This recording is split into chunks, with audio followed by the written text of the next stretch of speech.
Do you not find it odd that a mixed person with a black father who has won 34 Billboard Music Awards, 3 BET Awards, 4 Grammy Awards, and numerous other honors is labeled as a culture vulture? How? After all, is Drake winning all these accolades if he isn't creative?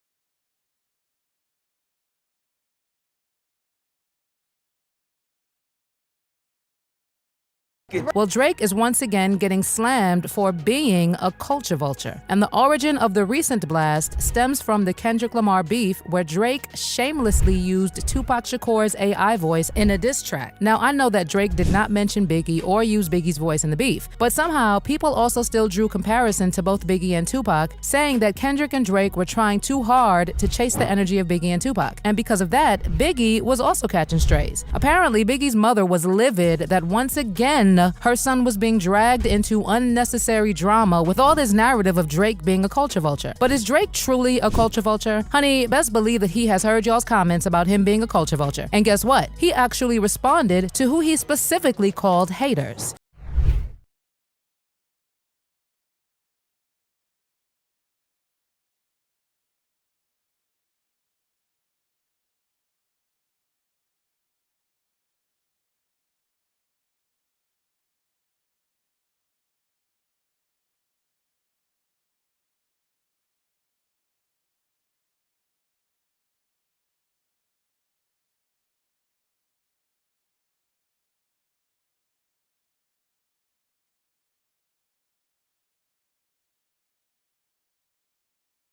Okay guys, Drake is not really new to the allegation that he is a culture vulture, but these recent allegations started making rounds after Drake released Tailor Made as one of the songs in the back and forth war of words between him and Kendrick. Now, beyond taking shots at both Kendrick and Taylor Swift, the track made headlines because of its prominent use of artificial intelligence technology to create fake verses from Tupac and Snoop Dogg, 2 West Coast legends idolized by Kendrick. On the song, the AI Tupac vocals rap, "Kendrick, we need you, the West Coast savior, engraving your name in some hip-hop history.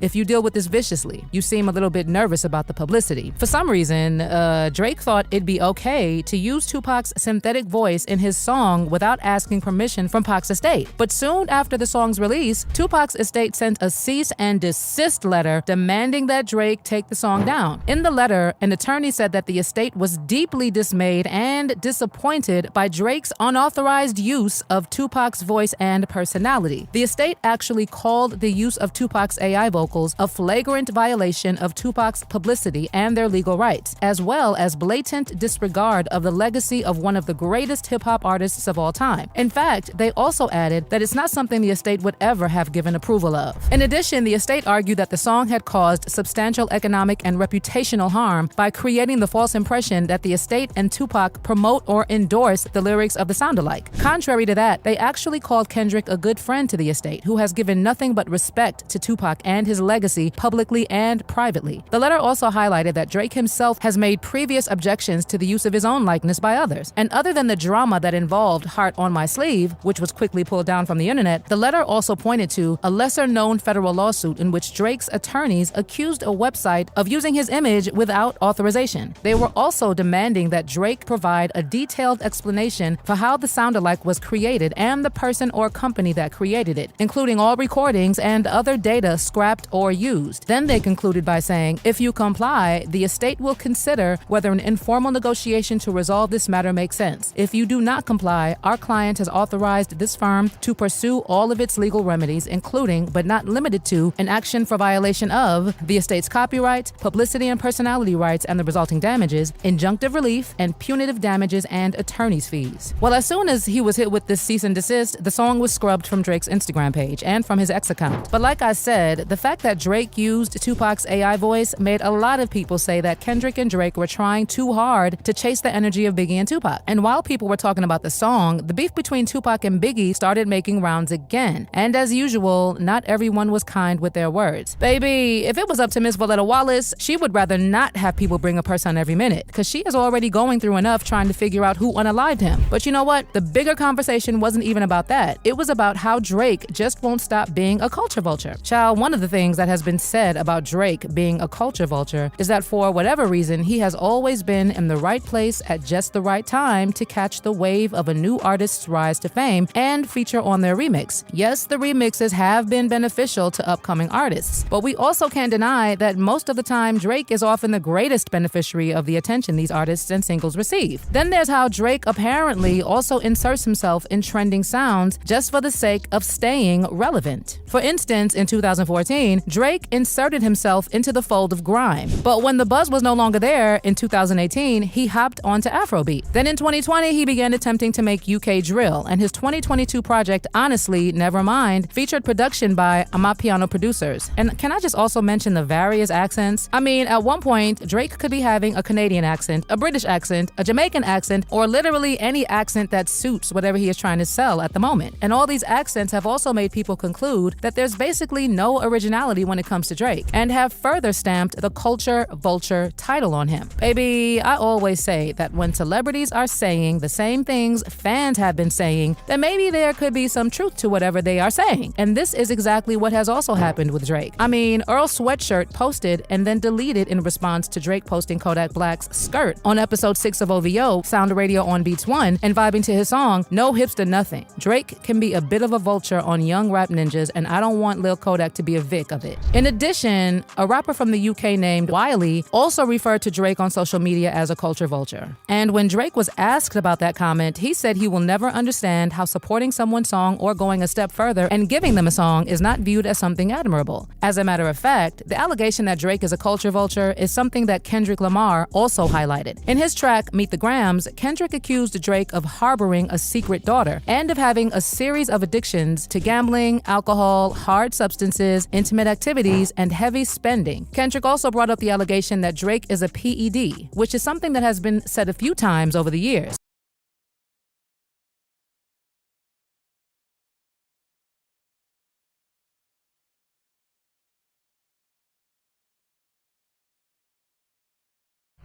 Then Kendrick also got very specific with the culture vulture allegations with the lyrics, "You run to Atlanta when you need a check balance. Let me break it down for you. This the real challenge. You called Future when you didn't see the club. Lil Baby helped you get your lingo up. 21 gave you false street cred. Thug made you feel like you a slime in your head. Quavo said you can be from the north side. 2 Chainz said you good, but he lied. You run to Atlanta when you need a few dollars. No, you not a colleague, you a colonizer. The family matter and the truth of the matter. Here's God's plans to show you the liar." So basically what people have been saying is that Drake rips sounds and shamelessly uses accents without really building anything original. And it's not like other artists don't jump on trends and sounds, they do. But according to a lot of people, Drake doesn't really build on what he steals into anything interesting. He just waters it down, dumps it, and moves on to the next big thing. On the other hand, of course, we also have people strongly supporting Drake and saying that all this talk about him being a culture vulture is total BS. But where do you stand? Do you see how Drake is a culture vulture? Or do you think he's just a talented, versatile artist? I can't wait to know what you think, so drop those thoughts in the comments section below.